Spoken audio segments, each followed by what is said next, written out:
Hey guys, and welcome back to another video. In this vlog, I would like to share with you guys some of the artistic plans that I have installed for this YouTube channel this month and also elsewhere online. So without further ado, let's see what's gonna happen.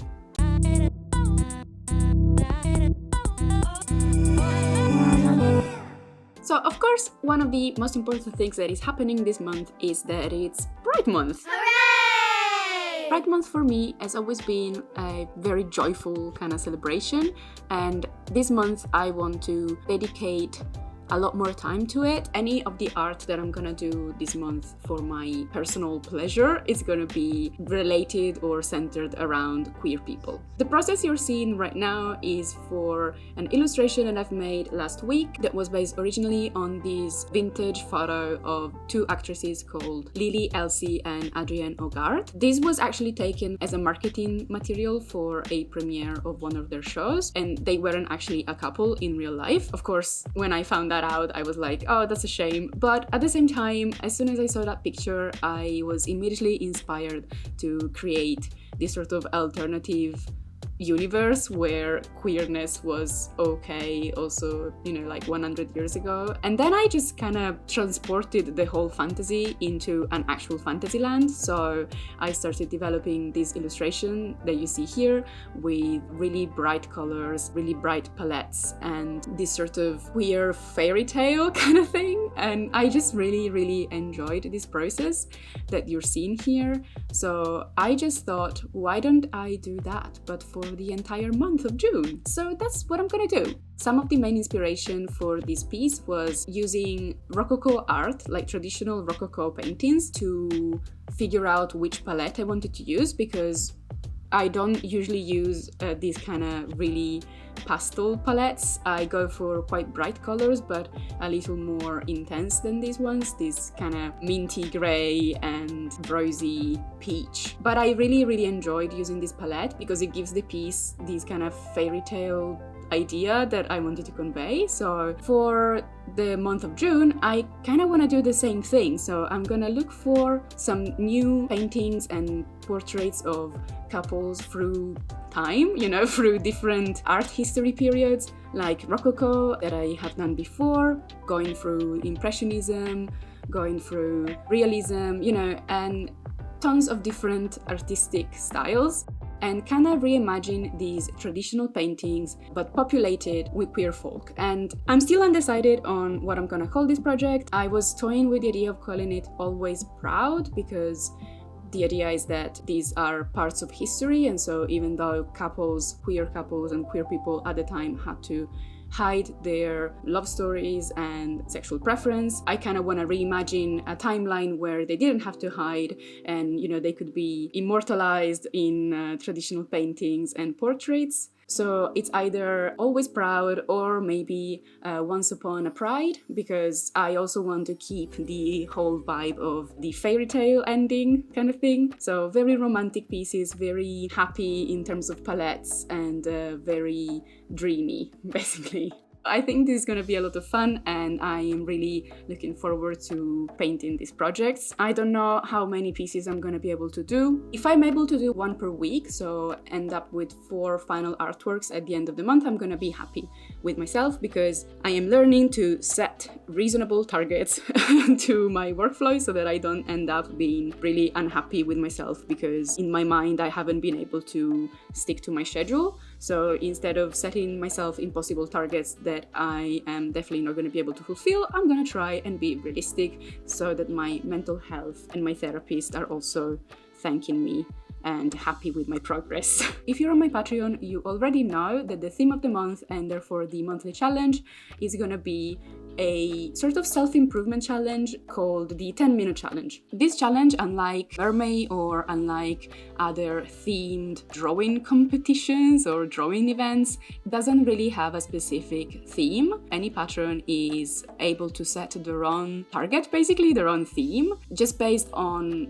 knowing what their strengths are and what their weaknesses are. So for example, I know that my weakness, or rather something that I would like to improve about myself and about my everyday sort of timetable and habits is that I would like to draw more on my sketchbook, on my physical sketchbook, because I think that drawing in a traditional media and keeping a sketchbook and journaling is a very healthy habit for an artist, but also for just anybody, really, because it helps you come out of your daily schedule a little bit and take some time, just 10 minutes a day, and sit down with yourself and your thoughts and just do something that isn't really conducive to anything productive, but it's just an escape from work and routine. And it's basically just something that I've been wanting to do for a long time, also because I used to keep a regular diary when I was younger, and I have tons of diaries that I still like to go through from time to time. And I feel like it's a little bit sad that as I've gotten older, I've stopped kind of like keeping diaries, because in 10 years time I still want to be able to go back and look at my diaries and remember how I was in 2021. So my specific 10-minute challenge per day is going to be to use my sketchbook for 10 minutes every day. I'm going to be recording it so that at the end of the month I can do a video about it and see what I've come up with and whether I have actually managed to build the habit.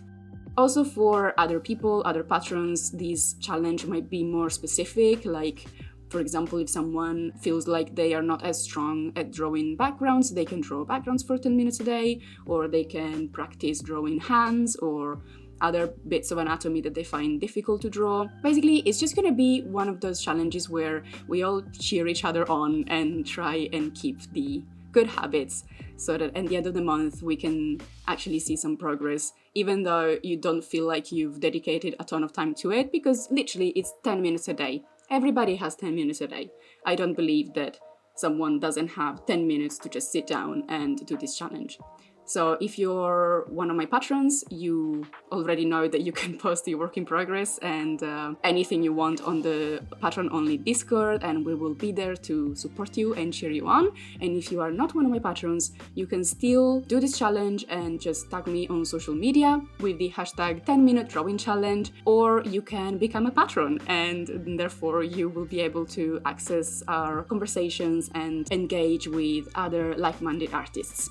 You can find my Patreon in the description below. Also, if you haven't already, it would really help me if you like this video and subscribe to my channel to, help my content raise to the top of the algorithms. Another thing that I want to focus on this month is going to be editing the live streams that I did over the month of May, drawing some mermaids for my mermaid prompt list, Secret Waters, which you may have seen, and if you haven't, you can watch the live streams and the introductory videos up here. So what I'm gonna do is that I'm gonna take the 1 hour and a half, 2 hour live streams, edit them down a little bit to show the highlights of the painting process and the workflow, and also in the meantime talk not so much about the artistic journey that goes into creating that kind of artwork, but especially talking about the environment and the specific bodies of water that those mermaids represent. You may already know this, but basically each mermaid this year that I've drawn represents a body of water. There is the river mermaid, lake mermaid, ocean mermaid,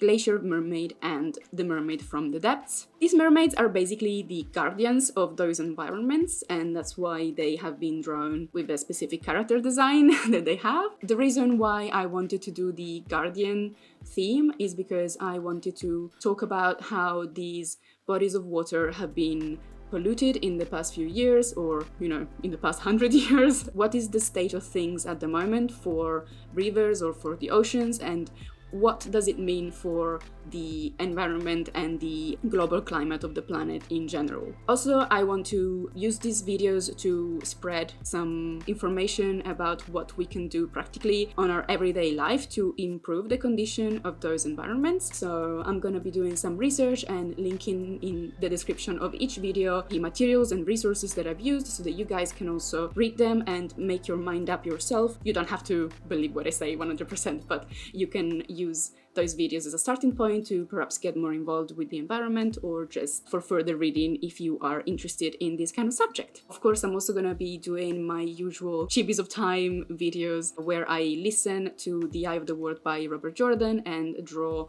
the characters of the book as chibis. If you are a Robert Jordan fan, you probably already know this, but if you are not, I recommend that you read The Wheel of Time by Robert Jordan because it's a great fantasy book. Actually, it's not just one, it's 14 books. If you're looking for something to read for the next 100 years, you can definitely start this series. It's very good, and Prime Video is currently making a TV series out of it, so if you want to read it before it comes out at the end of the year, then you better start now because there's a few books to go through.